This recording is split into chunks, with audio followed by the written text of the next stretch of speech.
नमस्कार, स्वागत है आपका। मैं हूं अभिषेक शुक्ल। आज खास मुलाकात मेरे बगल में जिस शख्सियत को आप देख रहे हैं, काफ़ी जाना पहचाना चेहरा आपके हैं। छत्तीसगढ़ से ताल्लुक़ रखते हैं लेकिन इस वक्त मौजूद हैं शिकागो में। और गणेश कर जी नाम है इनका। छत्तीसगढ़ से गहरा नाता है। छत्तीसगढ़ के दंतेवाड़ा के रहने वाले हैं। छत्तीसगढ़ के लिए काफ़ी कुछ करते रहते हैं वहाँ पर। और नाचा संस्था के फाउंडर, प्रेसिडेंट, पास्ट प्रेसिडेंट रहे हैं।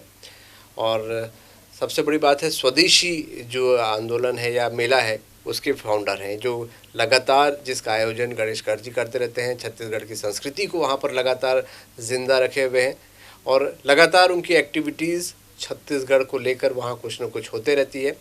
छत्तीसगढ़ भी पहुँचते हैं और वहाँ के लोगों को जो ज़रूरतें होती हैं उन ज़रूरतों को भी समझने की कोशिश करते हैं। यहाँ के कल्चर को प्रमोट करते हैं। तो बहुत सारी ऐसी चीज़ें हैं जो हम गणेश कर जी से ही जानने की कोशिश करेंगे। गणेश जी, बहुत बहुत स्वागत करता हूँ आपका। जी नमस्कार अभिषेक जी। गणेश जी, पहले हमारे दर्शकों को, ख़ास तौर पे छत्तीसगढ़ के लोगों को बताइए कि आप कहाँ, आप बॉर्न एंड बॉट अप हैं, वहाँ तक कैसे पहुँचे, वहाँ पर क्या उपलब्धियाँ अभी आपकी हैं? जी पहले तो मैं न्यूज़ 18 के सारे आपके स्टाफ को बहुत बहुत धन्यवाद देता हूँ, क्योंकि नाचा जैसे 2017 से जब स्टार्ट किया है तब से आप लोग हमारे जो भी अच्छे इनिशिएटिव होते हैं उसको यहाँ प्रचार करते हैं और हमेशा प्रमोट करते हैं। और मेरा जो है जन्म जो है, मैं बचेली दंतेवाड़ा से हूँ, तो वहीं पर मेरा बॉर्न एंड बॉट अप हुआ है। उसके बाद मैं NIT जमशेदपुर से मैकेनिकल इंजीनियरिंग किया और फिर IBM के थ्रू मैं अमेरिका गया हूँ। 2009 से मैं अमेरिका में ही रहता हूँ और वहाँ पर एक फार्मास्यूटिकल कंपनी है जो जापानीज़ कंपनी है, उसमें मैं as a senior manager ERP solution काम करता हूँ।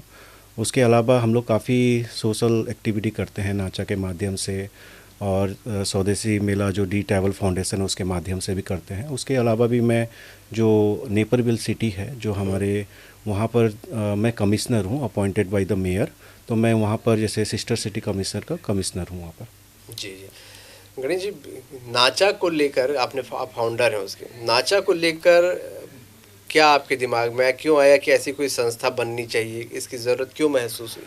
जी देखिए, हम लोग एक्चुअली 2009 से जब US में नाचा थे। का फुल फॉर्म भी बता दें। या नाचा जो है अभी 19 कंट्रीज़ में है। ये हम लोग ने 2017 में स्टार्ट किया था। नाचा माने नॉर्थ अमेरिका छत्तीसगढ़ एसोसिएशन, जो कि जब हमने स्टार्ट किया था 2017 में, तब हमने ये सोचा था कि सिर्फ US और कनाडा में स्टार्ट करेंगे, इसलिए नॉर्थ अमेरिका रखा था इसका नाम। उसके बाद फिर विज़न आया कि चलो बाकी कंट्रीज़ में भी छत्तीसगढ़ एसोसिएशन कहीं है नहीं, तो क्यों नहीं नाचा के माध्यम से उनको भी मदद किया जाए, उनके थ्रू भी कम्युनिटी सर्विस किया जाए। तो हमने NRI एसोसिएशन ऑफ छत्तीसगढ़ नाचा, तो हम लोग बेसिकली नाचा ब्रांड को प्रमोट कर रहे हैं to recognise as a global NRI community branding. तो ये स्टार्ट हुआ था 2017 में। जैसे मैंने बोला था कि मैं 2009 में जब हम लोग US गए थे तो वहाँ पर सारे स्टेट के छोटे छोटे एसोसिएशन बने हुए हैं। जैसे अगर आप तेलंगाना का बात करते हो, आंध्र प्रदेश से बात करते हो, गुजरात के बात करते हो, सबका एसोसिएशन बना हुआ है, बहुत सारे एसोसिएशन बने हुए हैं। तो एसोसिएशन अपने जो स्टेट राज्य के लोगों के लिए कम्युनिटी इवेंट करती है, वहाँ के जो ट्रेडिशनल कल्चर होते हैं, फेस्टिवल होते हैं, उनको सेलिब्रेट करती है। तो हमारे छत्तीसगढ़ का ऐसा कुछ था नहीं, तो हमने बहुत जगह रिसर्च किया और हमको पता चला कि छत्तीसगढ़ का ऐसा कोई ऑर्गेनाइजेशन नहीं है। तो हमने सोचा कि चलो छत्तीसगढ़ के एक ऑर्गेनाइजेशन बनाया जाए और विज़न ये रखा जाए कि छत्तीसगढ़ के जो लोग रहते हैं अमेरिका में, बाकी राज्यों में, बाकी कंट्रीज़ में, उनको एक प्लेटफॉर्म में लेके आके बच्चों को थोड़ा अपने जो नेक्स्ट जनरेशन है उनको अपने कल्चर के बारे में, हेरिटेज के बारे में बताया जाए। और जो कम्युनिटी जो गिविंग बैक होता है कि आप यहाँ से छत्तीसगढ़ से पढ़ लिख के आप बाहर गए और आप अपने राज्य के लिए क्या कर रहे हो, अपने देश के लिए क्या कर रहे हो, तो जो नाचा संगठन है उसके माध्यम से अपने लोगों के लिए, अपने राज्य के लिए आप कुछ कर सकते हैं। तो इसीलिए हम लोग ने 2017 में स्टार्ट किया था। ठीक बात है। तो आपको लग रहा है कि संस्था, हम हालांकि आपकी एक्टिविटीज़ देखते रहते हैं, आप लोग इंडिपेंडेंस डे और गणतंत्र दिवस और छत्तीसगढ़ के दिवस भी वहाँ पर मनाते रहते हैं, नेक्स्ट जनरेशन आपको लग रहा है कि हाँ, जिस उद्देश्य से आपने किया था वो कनेक्ट हो रही है? जी कनेक्ट हो रहे हैं, बिकॉज मैं देखा हूँ बहुत सारे छोटे छोटे बच्चे चाहे स्कूल में कभी कल्चर इवेंट होते हैं तो छत्तीसगढ़ी गेटअप में, ट्राइबल गेटअप में जाके परफॉर्म करते हैं। तो ये सारी चीज़ें जो अमेरिकन बच्चे भी देख रहे हैं कि भारत जैसे हमारे 29 स्टेट है और बहुत ही एक डिफरेंट कल्चर है, तो हमारे बच्चे छत्तीसगढ़ी जो गेटअप पहन के छत्तीसगढ़ के बारे में जब लोगों को बता रहे हैं तो उनके अंदर भी एक जो छत्तीसगढ़ी बात जग रहा है, तो उनको भी अपने राज्य से, अपने जो कल्चर है, हेरिटेज से प्रेम आ रहा है। तो एक अच्छा हमको दिखने मिल रहा है इम्पैक्ट। और सबसे बड़ा चीज़ है कि वहाँ के बच्चे कम्युनिटी सर्विस सीख रहे हैं।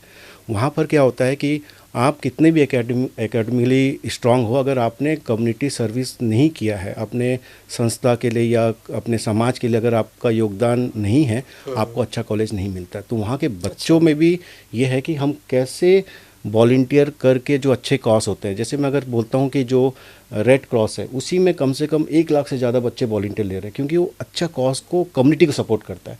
तो वहाँ के बच्चे सीख रहे हैं, नाचा के माध्यम से प्लेटफॉर्म मिल रहा है कि कम्युनिटी सर्विस किया जाए। ठीक बात है। आप लगातार छत्तीसगढ़, भारत भी आते रहते हैं। मैं रूटीन से कई सालों जी से जी। आपसे मुलाकात भी हो रही है। क्या दंतेवाड़ा जब आप पहुंचते हैं, आप तो वहीं से पढ़े हैं, बड़े हैं, बस्तर, अब तो हम बात कर रहे हैं, बदल रहा है बस्तर। जी क्या बदलाव आपको देखने को मिलता है आपके बचपन का दंतेवाड़ा और अब? जी, देखिए, जब मैं 96 में मैं 10th किया था, 98 में 12th, और मेरा तो उस समय तो एमपी हुआ करता था। हाँ हाँ, और बिल्कुल। मैथ में 100 आउट ऑफ 100 भी आया था मेरा, अच्छा। एमपी बोर्ड में। ठीक है, उसके बाद से पढ़ने की इच्छा जगी तो मैं मेहनत किया। तो लेकिन मैं अगर आज से 20-25 साल का कंपेयर करूं, तो इन्फॉर्मेशन जैसे टेक्नोलॉजी का था नहीं। आज मतलब उस समय 1 या 2 गवर्नमेंट स्कूल होते थे। आपके आसपास कोई आपको गाइडेंस दिया तो आप उसको समझ के आगे, या तो आप इंजीनियरिंग तैयारी करोगे, नहीं तो मेडिकल तैयारी करोगे, नहीं तो नॉन टेक्निकल फील्ड में आप ग्रेजुएशन करते थे। लेकिन आज जो देख रहे हैं वहाँ पर बहुत चेंज आया है। मैं बता रहा हूँ, मेरा जो भतीजा है, मैं गया, वो मेरे को दिखाया, चाचा, वो 10th में भी, चाचा मैंने ना एक ऐप बनाया। मतलब क्या ऐप बनाया आप? उसमें को पायलट डालो। तो उसने एक अपना खुद से ऐप डिज़ाइन किया है, जो कि भारत सरकार के जितने भी एग्रीकल्चर स्कीम है, किसान के लिए स्कीम है, उसमें उसने उस कनेक्ट किया है। अच्छा। और उसने को पायलट चैटबॉट डाला है, उसमें आप क्वेश्चन पूछ लीजिए कि मैं किसान हूँ, मैं गुजरात का हूँ, ये मेरे को क्या दंतेवाड़ा में रहता भतीजा? हाँ, भतीजा दंतेवाड़ा रहता है, केंद्रीय विद्यालय में पढ़ता है। अच्छा। और मैंने क्या बोला, मैं अमेरिका रह के भी अभी तक ये ऐप ऐसा बना नहीं पाया हूँ। तो मैं बोला कि बेटा मेरे जाने से पहले सिखा देना, मैं वहाँ जाके इम्प्लीमेंट करूँगा। तो बच्चों का जो स्किल है, चाहे गवर्नमेंट स्कूल से पास आउट हो रहे हैं या फिर प्राइवेट स्कूल से पास आउट हो रहे हैं, आज दंतेवाड़ा का बच्चा भी उसी स्किल से डेवलप हो रहा है, जैसे आपके मेट्रोस में बच्चे डेवलप हो रहे हैं। तो चेंज हुआ है एजुकेशन में। दंतेवाड़ा से आपने बताया पढ़ाई की आपने, और अब तो बहुत सारी चीज़ें बदल भी रही हैं, वहाँ पर बदल भी गई हैं। आपने बताया आपके भतीजे भी बहुत एक्टिव हैं। यहाँ के लोगों के लिए एजुकेशन सिस्टम की हम बात करें, और वहाँ के एजुकेशन सिस्टम में क्या आपको लगता है कि प्रैक्टिकली या क्या कुछ और इनोवेशन होने चाहिए कुछ शिक्षा को लेकर हमारे यहाँ? जी, देखिए, अगर मैं ये बोलूँ, जो कैरिकुलम है आज, अगर चाहे गवर्नमेंट ऑफ छत्तीसगढ़ का देख लीजिए या फिर सेंट्रल गवर्नमेंट का देख लो, कैरिकुलम में ज़्यादा चेंज नहीं आया है।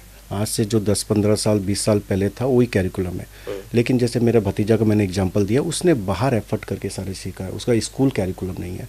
बट मैं अगर कंपेयर करूँ तो जो यूएस का जो स्कूल का जो सिस्टम है, जो कैरिकुलम है, वो बहुत एडवांस रहता है। वहाँ पर एंट्रेंस एग्ज़ाम नहीं होता है। जैसे यहाँ पर आपको इंजीनियरिंग करना है, मेडिकल करना है, तो एंट्रेंस एग्ज़ाम देना पड़ता है। लेकिन वहाँ पर ऐसा नहीं है। वहाँ पर आप कितना एकेडमी के साथ में आपने कम्युनिटी सर्विस कितना किया, कितने स्पोर्ट्स में पार्टिसिपेट किया, क्या एक्स्ट्रा किया, क्या लीडरशिप स्किल डेवलप किया है, उसके बेस पे आपको अच्छे कॉलेज मिलते हैं। तो वहाँ पर कोर्स मतलब आपको सब्जेक्ट बहुत सारे ऑप्शन रहते हैं, आपको सिलेक्ट करना है कि आपको कौन सा सब्जेक्ट करना है। जैसे कि जो मेरा लड़का तो अभी 10th में, उनको जाना है बिजनेस एंटरप्रेन्योरशिप में। तो अभी से वो बिज़नेस का सिलेक्ट कर रहा है, वो केमिस्ट्री फिजिक्स सिलेक्ट नहीं कर रहा है। वो बोला कि मुझे बिज़नेस में करना है, तो बिज़नेस का एडवांस क्लासेस ले रहा है। तो वहाँ पर बहुत इजी है। और वहाँ का जो कैरिकुलम है, वो ऑलमोस्ट लाइक जो भी नया टेक्नोलॉजी आ रहा है, वो सारे भी उनको ईजिली ऐड कर देते हैं। तो यहाँ पर इंडिया में थोड़ा सा मुझे लगता है कि अभी भी बहुत इम्प्रूवमेंट ज़रूरत है। बच्चे 5 साल के बच्चे हैं, वो 8-8 घंटा, 6-6 घंटा पढ़ना पड़ रहा है कैरिकुलम में। उनको 100 आउट ऑफ 100 लाने के लिए उनको बहुत मेहनत कर रहा है। लेकिन वहाँ पर ऐसे कम्पिटिटिव नहीं है। मतलब वहाँ पर आपका पढ़ाई के साथ साथ आप स्पोर्ट्स में और बाकी कम्युनिटी सर्विस और बाकी कैरिकुलम एक्टिविटी ईजिली कर सकते हो। ठीक बात है। ये एक बड़ी चीज़ आपने बताई कि यहाँ पे थोड़ा सा व्यवहारिक इन चीज़ों पे होना ज़रूरी होगा। जी, एक चीज़ और मैं बताता हूँ, वहाँ पर एजुकेशन फ्री है। वहाँ पर जो पब्लिक जो स्कूल्स हैं, वहाँ पर 80% बच्चे गवर्नमेंट स्कूल में जाते हैं।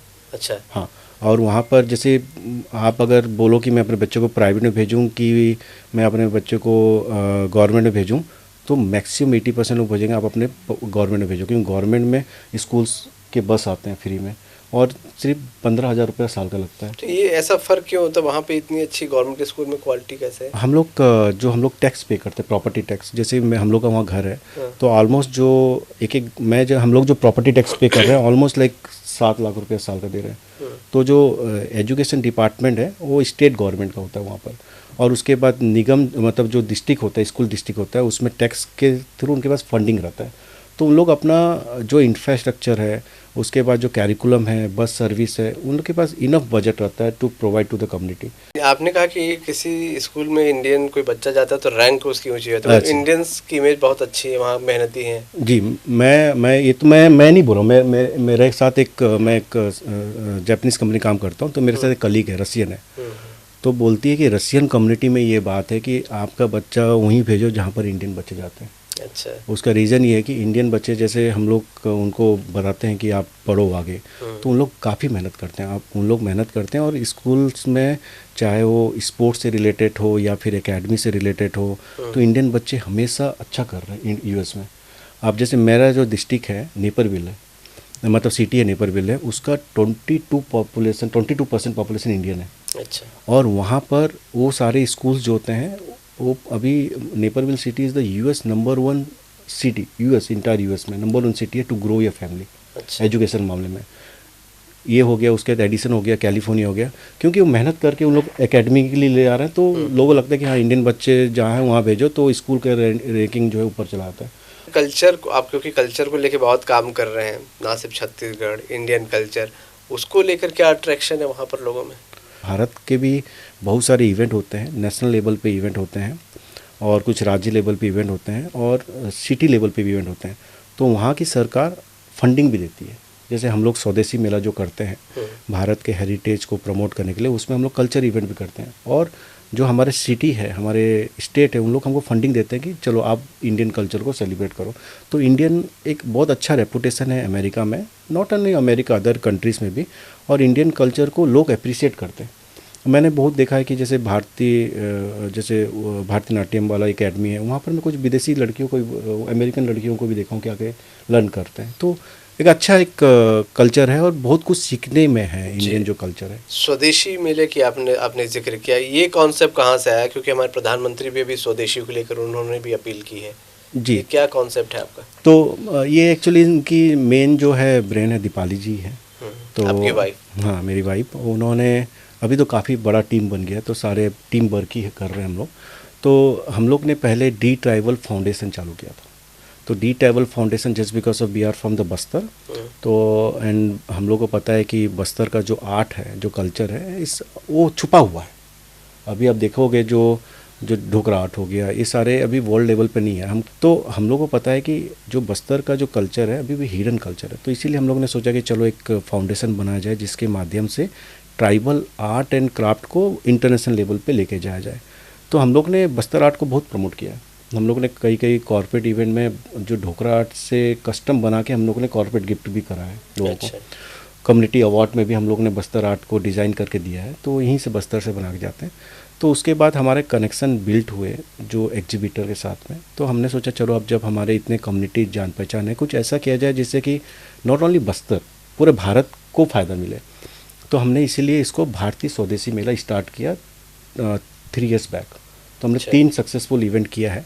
तो उसमें हमारा जो विज़न है ये है कि ऐसा एक प्लेटफॉर्म मिले जहाँ के भारत के ट्रेडिशनल आर्टिसियन आके अपने प्रोडक्ट को अमेरिका में प्रमोट कर सके।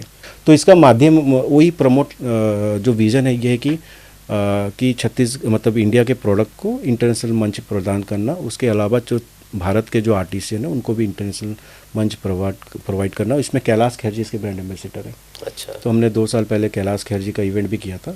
30,000 लोग आते हैं इसमें, 4 दिन का इवेंट होता है।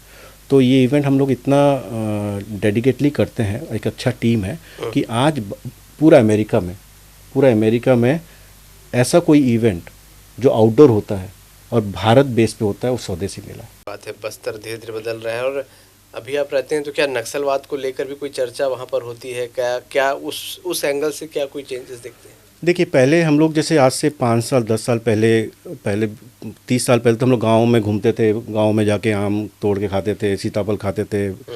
अभी लेकिन लास्ट 10 साल में ऐसा कि हम लोग गाँव जाना बंद कर दिए। पहले साइकिल लेके चले जाते थे, लेकिन अभी लगता था, अभी 10 साल से अरे मत जाओ, पता नहीं कोई पकड़ लेगा, कुछ करेगा। रात में आना भी, रात में अगर आपका 12 बजे के बाद अगर दंतेवाड़ा क्रॉस कर रहे हो, बचेली जा रहे हो, तो हम लोग को रुकना पड़ता था कि पता नहीं रास्ते में कोई मिल जाए, कुछ स्टक हो जाए, या फिर कुछ पेड़ कटा हुआ तो आप क्रॉस नहीं कर सकते हो। तो हम लोग काफ़ी मतलब उसमें प्रिकॉशन लेते थे, लेकिन अभी उतना नहीं है। लास्ट 4-5 साल से देखा जाए तो दंतेवाड़ा क्षेत्र में ऐसे जैसे आप कहीं भी चल जाए, जैसे मैं अभी हम लोग गाँव गए थे फ्रेंड लोग के साथ, तो अभी उतना प्रॉब्लम नहीं है। बट हाँ, पहले ज़्यादा सुनने में आता था, आजकल कम सुनने में आ रहा है। ठीक बात है। गांव अभी भी याद आता है। अमेरिका पहुंच के हम कई बार सुनते भी हैं, हालांकि अब बहुत सारी चीज़ें चेंजेस हो रही हैं। वहाँ रहकर अपने गांव की भी याद आती है। जी जी, हम लोग सबको याद आती है, और हम लोग सब सोचते हैं कि जब भी टाइम मिले, छुट्टी मिले, अपने भारत आए, अपने गांव में आए। अपने जैसे मैं तो, मेरे रूट्स तो उड़ीसा के हैं, तो मैं कभी कभी पापा का गांव जाता हूं, तो मुझे बहुत अच्छा लगता है। वो गांव का जो कल्चर है, गांव की जो सभ्यता है, जो संस्कृति है, जो क्लाइमेट है, आप वो हमेशा ही मिस करोगे। आप चाहे आप मुंबई में रहो, या फिर आप चाहे अमेरिका में रहो, या फिर आप मंगल ग्रह में चले जाओ, वो चीज़ आप वो हमेशा जीवन भर मिस करोगे। और हम लोग कभी कभी लगता है कि एक भारत छोड़ के दूसरे कंट्री में जाके वहाँ सेटल होना, वहाँ अपना लाइफ बिताना, ये चीज़ आपको हमेशा ज़िंदगी भर रहेगा कि आप भारत के वो गांव का जो ट्रेडिशनल कल्चर को मिस करोगे वहाँ पर। आपकी तो वाइफ भी दंतेवाड़ा से ही जी जी, वो भी बचेली से ही है। जी। जी जी। तो क्या शादी करके आप लोग वहाँ सेटल हुए थे, या वहाँ पहचान कैसे हुई शादी अब? नहीं नहीं, हम लोग का तो वो भी बचेली से ही है, तो जी। हम लोग का जान पहचान दिल्ली से हुआ था। मैंने बचेली में कभी उससे मेरी मुलाकात नहीं हुई थी। अच्छा। और हम लोग 2009 से शादी के बाद ही गए थे। पहले तो हम लोग का प्लान था कि इजिप्ट जाएंगे, मैं इजिप्ट में था उससे पहले, मिस्र में। अच्छा अच्छा। बट इजिप्ट में थोड़ा सा जो वाइफ को लेके जाने के लिए आपको 2 साल का वेट करना पड़ता है वर्क परमिट के लिए। अच्छा। देन उस समय IBM में जॉब करता था, तो IBM ने बोला ठीक है आप चले जाइए अमेरिका में। बोला शादी हुआ, वाइफ को छोड़ के जाना ठीक नहीं है अभी। ठीक है, तो बोले नहीं नहीं, आपको will make sure you will not miss your family. तो उन्होंने फिर अमेरिका का वीज़ा करा के मुझे शिकागो भेजा। बिल्कुल। और मैं चाहूँगा कि आप छत्तीसगढ़ के हैं, बस्तर के हैं, तो छत्तीसगढ़ के स्टूडेंट्स के लिए, क्योंकि एक हमारे यहाँ क्रेज़ होता है जो बाहर चला जाता है, फॉरेन चला जाता है। आपके समय भी शायद क्रेज़ रहा होगा जी। वो क्रेज़ अभी भी बना हुआ है। ऐसे स्टूडेंट्स के लिए पढ़ाई को लेकर के आप कुछ बोलना चाहेंगे? कैसे पढ़ें और आगे बढ़ें? कैसे बस्तर का बच्चा जब आगे बढ़ सकता है, सक्सेस हो सकता है, तो यहाँ के स्टूडेंट्स के लिए कुछ अच्छी लाइन से आप बोलेंगे चाहें? उससे पहले मैं एक चीज़ और बताऊंगा आपको। अपना एक प्रोजेक्ट है उड़ान। अच्छा। स्कूल एजुकेशन का बात आया तो उड़ान में हम लोग का ये नाचा का इनिशिएटिव है। अगर आप छत्तीसगढ़ में कोई भी लड़का है, अगर उसको इंजीनियरिंग करना है, मेडिकल करना है, और अगर उनका फाइनेंशियल सिचुएशन अच्छा नहीं है, अच्छा। तो नाचा का उड़ान स्कॉलरशिप के माध्यम से उन लोग अपना इंजीनियरिंग मेडिकल कर सकते हैं। तो हमने 6-7 बच्चों को अभी तक किया है। तो अगर आपकी नज़र में भी कोई आता है जिनके तो जो अगर कोई सुन रहा है हमारे पॉडकास्ट को और उसको लगता है वो एलिजिबल है, तो कैसे आप तक पहुँचे? हम लोग का जो फेसबुक पेज है, आप सिंपल सा गूगल में जाइए, छत्तीसगढ़ NRI कम्युनिटी डालिए। छत्तीसगढ़ का एक ही NRI संगठन नाचा, तो आपको फेसबुक पेज मिलेगा, वेबसाइट मिलेगा, उसमें नंबर है, नंबर में, और उस वेबसाइट है www.cgnacha.com, CG छत्तीसगढ़ नाचा NACHA.com में फॉर्म है, एप्लीकेशन फॉर्म है, वहाँ पर आप सबमिट कर सकते हैं। तो हमारा कमेटी है, वो रिव्यू करके दे टेक द डिसीजन। तो अदरवाइज़ उसमें नंबर है, नंबर में व्हाट्सअप कर सकते हैं।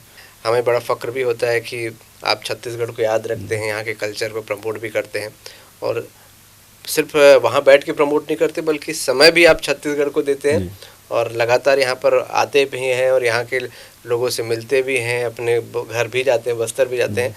तो मुझे लगता है कि आपको भी अच्छा लगता होगा फिज़िकली, क्योंकि आप समय निकालना आज के समय में बड़ी बात है। समय ही नहीं है लोगों के पास, वो समय आप देते हैं, बड़ी अच्छी बात है।